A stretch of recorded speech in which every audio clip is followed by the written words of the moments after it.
આજે આપણે એકમ નંબર 6 સુબહ એની સમજ મેળવીશું. તમને વાંચન કરી અને સાથે સાથે માતૃભાષામાં સમજ આપું છું. તમે ખાસ ध्यानपूर्वक સાંભળજો. सुबह सुबह रेशमा ने देखा कि घर के सभी लोग सफाई में व्यस्त है. कोई सामान जर रहा है तो कोई मकड़ी के जाले उतार रहा है. રેશમા ને સોચા જરૂર આજ કોઈ ખાસ વાત है. એટલે રેશમાના ઘરમાં બધી સાફ સફાઈ થતી હતી અને એને એવું લાગે છે કે અહીંયા કોઈ ખાસ વાત થવાની છે. माँ आज कोई खास बात है. सब इतनी सुबह उठकर घर की सफाई में क्यों जुटे हैं. रेशमा ने उत्सुकता से पूछा. રેશમાની મમ્મી પૂછ્યું આજે કોઈ ખાસ વાત છે, આટલી સવારે વહેલા ઉઠીને બધા કેમ તૈયારીઓ કરે છે. हाँ बिटिया रानी त्योहार के दिन है भूल गई क्या. એટલે અત્યારે ત્યોહારના દિવસે ભૂલી ગઈ. पहले से साफ सफाई हो तो अच्छी तरह त्यौहार का आनंद ले पाएंगे. माँ ने प्यार से रेशमा के गाल को सलाह दी. એટલે કે જો તહેવારની તૈયારી પહેલેથી કરવામાં આવે તો તહેવારના દિવસે આપણે આનંદ उत्साहથી બધું કામ કરી શકીએ છીએ. ओह मैं तो एकदम भुलक्कड़ हो गई हूँ. आप मुझे कई काम सौंपा नहीं. मैं क्या करूँ बताओ. હું તો ભૂલી ગઈ છું. તમે મને કેમ કોઈ કામ નહીં સોંપ્યું. તમે મને કામ बताओ. अच्छा चलो पहले नहा धोकर तैयार हो जाओ फिर बताऊंगी. बहुत से काम हैं मैं भी आपकी मदद करना चाहती हूँ. એટલે કે તું પહેલાં નાહી ધોઈને તૈયાર થઈ જાય. બહુ બધા કામ છે, હું તને થોડી વાર બધું સમજાવું છું. रेशमा ने रुआ से स्वर में कहा मदद तो मैं ज़रूर लूँगी. मैंने तुम्हारे लिए कई काम सोच रखे हैं. नहा धोकर नाश्ता कर लो फिर बताऊँगी. એટલે કે તું પહેલાં તૈયાર થા પછી તને બીજા બધા કામ बताऊँ. कहते कहते माँ ने रेशमा को उसकी पहिए वाली कुर्सी पर बैठा दिया. रेशमा ने अपनी पहिए वाली कुर्सी को धीरे धीरे ધકેલા और अपने दैनिक कार्यों में લગ ગઈ. એટલે કે રેશમા છે ને એ પોતે પૈયાવાળી ખુરશી એટલે કે આપણે વ્હીલચેર કહીએ ને એનામાં બેસે છે અને પોતાનું કામ આગળ चालू करे છે. रेशमा जब 5 साल की थी तब उसके दोनों पैर काम नहीं करते थे. उसे बहुत तेज बुखार हुआ और घुटने से नीचे दोनों पाँव एकदम बेजान हो गए. એટલે રેશમા જ્યારે 5 વર્ષની હતી તેને ખૂબ જ તાવ આવે છે અને એના કારણે ઘૂંટણના નીચેના જે ભાગનો પગનો ભાગ છે એ કામ કરતો બંધ થઈ જાય છે અને એને કારણે એને ઘણી બધી દવાઓ કરાવી પણ એ સારું નથી થયું અને પોલિયો નામનો જે રોગ છે એ થયો હતો. रेशमा बहुत हिम्मत वाली लड़की थी. शुरू शुरू में उसे ज़रूर दूसरों की सहायता लेनी पड़ी परंतु अब 11 साल की उम्र में वह अपने सारे काम स्वयं करती है. એટલે શરૂઆતમાં એને બધાને કોઈકની મદદ લેવી પડતી હતી પરંતુ હવે બધા કામ પોતાની રીતે કરે છે. वह अपने परिवार पर अपने काम के लिए निर्भर नहीं रहना चाहती. એટલે કે પોતાના કામ પોતે જ કરવા માંગે છે. परिवार के सभी सदस्य पिताजी, छोटा भाई गोलू, दादाजी सभी उसे बहुत प्यार करते हैं. सब उसकी आंखों का तारा है. એટલે પરિવારના દરેક સભ્યો એને ખૂબ પ્રેમ કરતા હતા. माँ ने रसोई घर में सारे बर्तन डिब्बे बोतलें नीचे उतार कर साफ करते थे. उन्हें रेशमा को आवाज़ दी रेशो वगैरह के हाथों काम में हाथ बताओ. એટલે કે એણે મમ્મી બધા વાસણો સાફ કર્યા હતા, હવે રેશમાને બોલાવે છે. हाँ माँ मैंने नाश्ता कर लिया है. दूध का मेवा वाला दलिया बहुत अच्छा बना है. माँ मैं हाथ धोकर अभी आती हूँ. રેશમા अपनी कुर्सी को धकेलते हुए रसोई घर में पहुँची.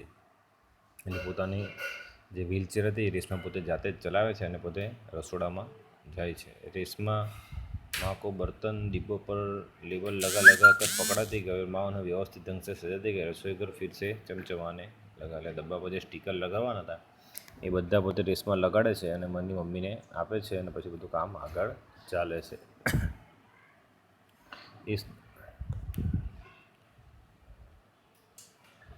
ત્યારબાદ पिताजी दफ्तर चले गए. माँ को लड्डू बनाने के लिए कुछ जरूरी सामान चाहिए. गोलू तो बहुत छोटा है. दादाजी बहुत बुजुर्ग है. अब सामान लिए कौन जाए. माँ परेशान थी. રેશમા ने कहा सामान लेने मैं जाऊँ. એટલે લાડવા બનાવવાના હતા એટલે જે કંઈ સામાન લેવાનો હતો રેશમાને તૈયાર થાય છે કે હું જઈશ. દાદા દાદી ઉંમરવાળા હતા અને ગોલુ નાનો હતો એટલે રેશમા પોતે તૈયાર થાય છે. तुम ले आओगी अकेले. माँ ने पूछा. हाँ माँ एक बार पहले भी लाई थी. रेशमा की आवाज़ में दृढ़ता थी. तो ठीक है तुम ही ले आओ लेकिन ध्यान से जाना. सारा सामान नुक्कड़ वाली दुकान से ही मिल जाएगा. એટલે આગળ પણ રેશમા જ્યારે ઘરમાં કંઈક એવું જરૂરિયાત પડતી હતી તો પોતે સામાન લેવા જતી હતી અને માને કહે છે કે અહીંયા નજીકમાં જ દુકાન છે ત્યાંથી લઈને સામાન લઈને તું આવ. थोड़ी देर बाद रेशमा सारा सामान लेकर लौटी उसने गोलू को आवाज़ दी, गोलू ये लो तुम्हारे लिए टॉफ़ी लाई हूँ। એટલે એમના भाई માટે एक चॉकलेट लाया। गोली टॉफ़ी पाकर खुशी से उछलने लगा। कुछ ही दिन बीते थे। एक दिन शाम को रेशमा का घर दिया झिलमिला प्रकाश से जगमगाने लगा।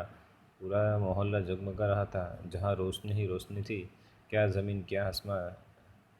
दादी जी ने बताया कि दीपावली अंधेरे पे उजाले की जीत का त्यौहार है। बुराई पर अच्छाई और असत्य પર સત્ય કી જીત હતી। એટલે કે દિવાળીનો તહેવાર આવે છે, રેશમાનું ઘર, રેશમાના આજુબાજુના ઘરો, ફળિયું અને બધું જાણે આખું પ્રકાશથી ઝગમગતું હતું, કારણ કે દિવાળીનો તહેવાર હતો। દિવાળીનો તહેવાર એ કેવો છે તો કે ભાઈ અંધકાર પર પ્રકાશનો વિજય છે, બુરાઈ પર अच्छाईનો વિજય છે અને असत्य पर सत्यનો विजय है। इस दिन रावण को पराजित कर राम अयोध्या लौटे थे। उस खुशी में यह त्यौहार मनाया जाता है। दिवाली का एक त्यौहार क्यों मनाया जाता है कि रावण को पराजित करके राम जब अयोध्या लौटे थे, इस खुशी में यह त्यौहार मनाया जाता है। रेशमा और गोलू बड़े ध्यान से दादी जी की बात सुन रहे थे। कुछ देर बाद सबने मिलकर पूजा की और प्रसाद खाया। बताया दादी जी ने बात सांभी, त्यारबाद पूजा करी और प्रसाद खाधो। गोलू अपने दोस्तों के साथ पटाखे छुड़ाने में मग्न होगा। रेशमा अपने दादाजी के साथ फूलझड़िया जला रही। એટલે કે ગોલુ ફટાકડા ફોડતો હતો, રેશમા પણ હાથમાં પેલા તન્નક તારા જેવું આવે એ બધું ફોડતી હતી।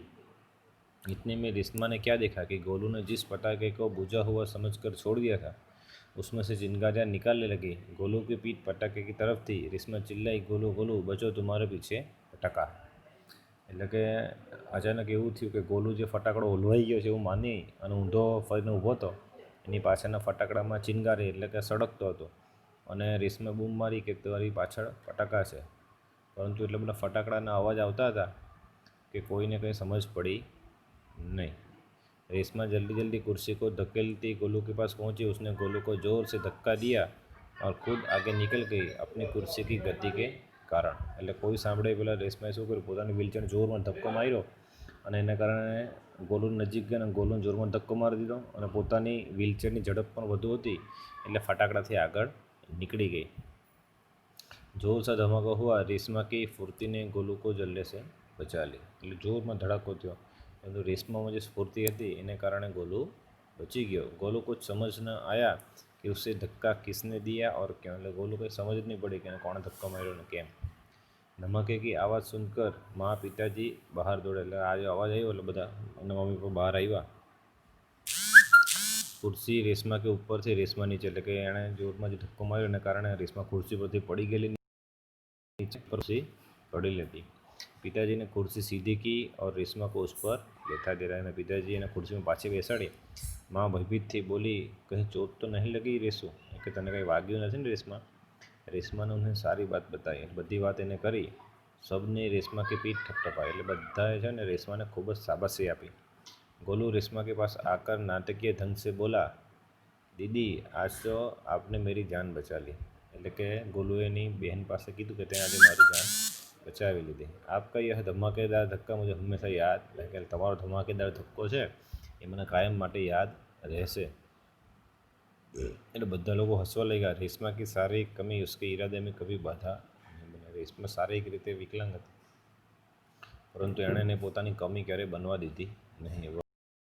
जिंदा दिल और परिश्रम से अपनी जीवन जी रही। એટલે આજે પણ પોતાનું કામ પોતે કરે છે અને પરિશ્રમ મહેનતથી જીવન જીવે છે। उसकी हर सुबह नई सुबह होती है, એટલે કે દરરોજ સવાર નવી સવાર, દરેક દિવસ ભગવાન આપણે નવી તક આપે છે। वह हर सुबह अपने काम में नए इरादे से जुट जाती है, એટલે રોજ એક નવો સંકલ્પ કરે અને આ મક્કમતાથી આગળ વધે છે। એટલે ભગવાને દરેક વ્યક્તિને કંઈક ને કંઈક શક્તિ આપી છે। રેશમાને તો ભગવાને આ એક પ્રકારની વિકલાંગતા કમી આપી હતી, પણ એને પોતાની કમી ક્યારેય માનવા દીધી નહીં અને દૃઢ મનોબળ સાથે આગળ વધતી હતી। તો આપણે પણ આ પાઠમાંથી એવી શીખ લેવાની કે દરરોજ સવારે ઉઠી કોઈક સારા સંકલ્પ કરી, શુભ સંકલ્પ કરી અને આપણે પણ મહેનત કરી અને આપણા અભ્યાસમાં ખૂબ સારી પ્રગતિ કરીએ। હવે તમારે બધા ખાસ ધ્યાન એ આપવાનું છે કે આ પાઠનો જે આ શબ્દાર્થ અને મુહાવરે છે એનો વાક્યમાં પ્રયોગ કરવાનો છે, બરાબર। અને આગળનું જો કાર્ય કોઈ તમારે બાકી હોય તો તે ઝડપથી પૂર્ણ કરશો। ધન્યવાદ।